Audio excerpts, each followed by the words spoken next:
Hello again, folks, and welcome to one of my House Smart Home Services Referral Network members, project in progress, you might say. And today we're going to show you what is involved in removing one of the old oil storage tanks that's underground in the older homes back in the 30s, 40s, and 50s in any city, town, any area throughout the country. And with me today, I have David Taylor, and David Taylor has a company called A Speedy Solutions Tank Removal. And you don't see any A there, David. I guess really that's a situation where the A goes in after the Canadian brand goes on, A. That's right, Shal, that's right. Excellent, excellent. Well, tell me, when it comes to removing oil tanks, environment is something that you're always concerned about today, and especially any oil that may be leaking or old tanks in the ground, that sort of thing. Are you involved in a situation here in this particular project of any concerns at this point, or is it not known until you get the hole in the ground? At this point, you can't really tell. We have to wait until the tank actually comes out of the ground, and then you'll see coloring, discoloring, and also a smell. But right now it looks pretty good. Good. Well, I'm certainly happy for the homeowners in that particular case. Me too. Well, listen, I'll tell you what. Let's get back into the backyard. I know that the diggers are there. They've got the tank partially dug to the point that you can see the tank now is exposed, and we'll go through the process as to what has to take place from that point on. I understand we may even see the fire department here. Not for any other reason, just to inspect, make sure the tank's out. Yes, yes. And that makes for a lot of interesting shots, I'm sure. And especially people may, at one time or another, be faced with this particular concern. And if you are, don't go away, because we're going back to where the work is really going on. On the way back into the backyard, we just happen to have a sample of what we're going to be removing from the ground.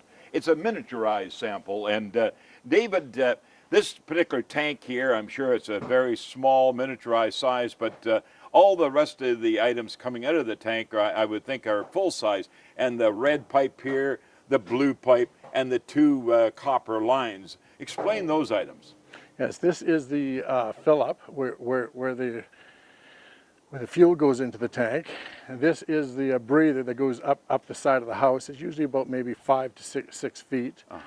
This is draws the fuel out into the house, into the house, into the furnace, the boiler, the hot water tank, or whatever. Yes, and this is fallback. So that actually the fallback is when the pump stops. Anything that's in the line will go back into the tank.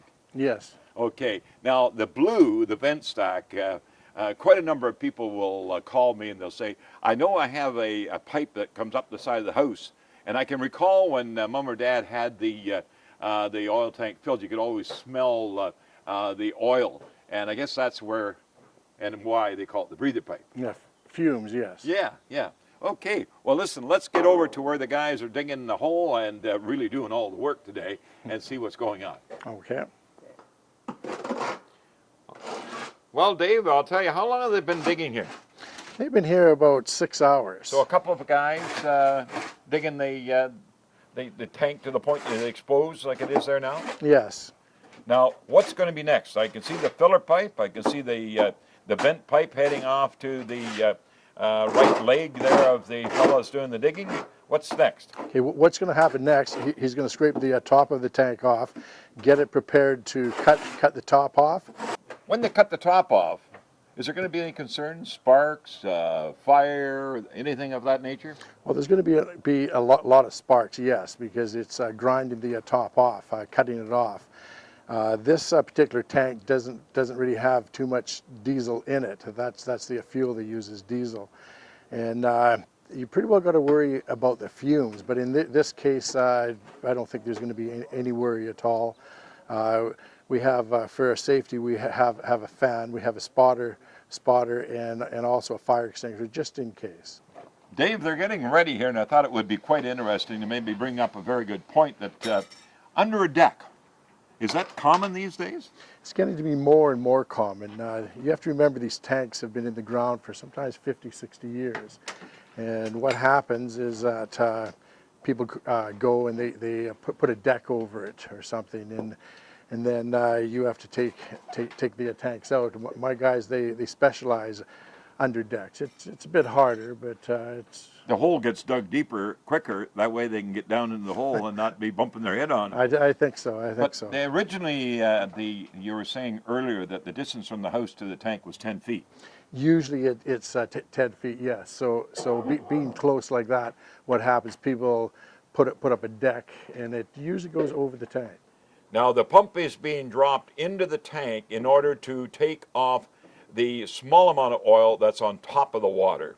Now the water that's in the tank over the years builds up, believe it or not, inside a tank, possibly through migration, through holes that might have been formed through rust at the top of the tank, groundwater.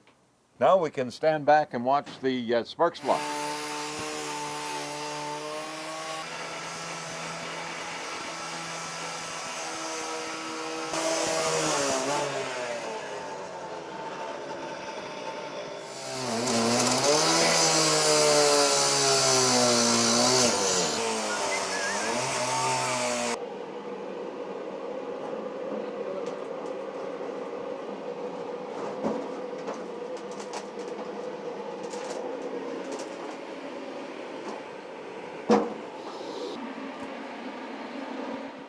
All right, now, Dave, the tank lid is off, or at least the lid that they formed through cutting it off.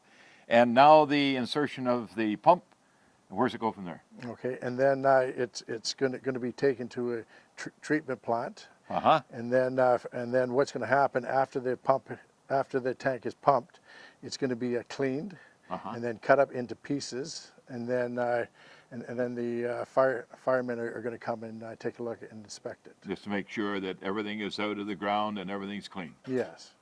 Well, David, Speedy Solutions, oil tank removal, all the equipment lying around, I'll tell you, one really clean operation. I really like it, and you do one heck of a job. Thanks for having me out and show me what takes place when removing an oil tank. Well, thank you for coming. Hey, it's my pleasure. And folks, there you have it. Till next time, Shell Buzzy. And just ask Shell on the how to, the what to, the where to, the why to, the when to, and the who to. David Taylor.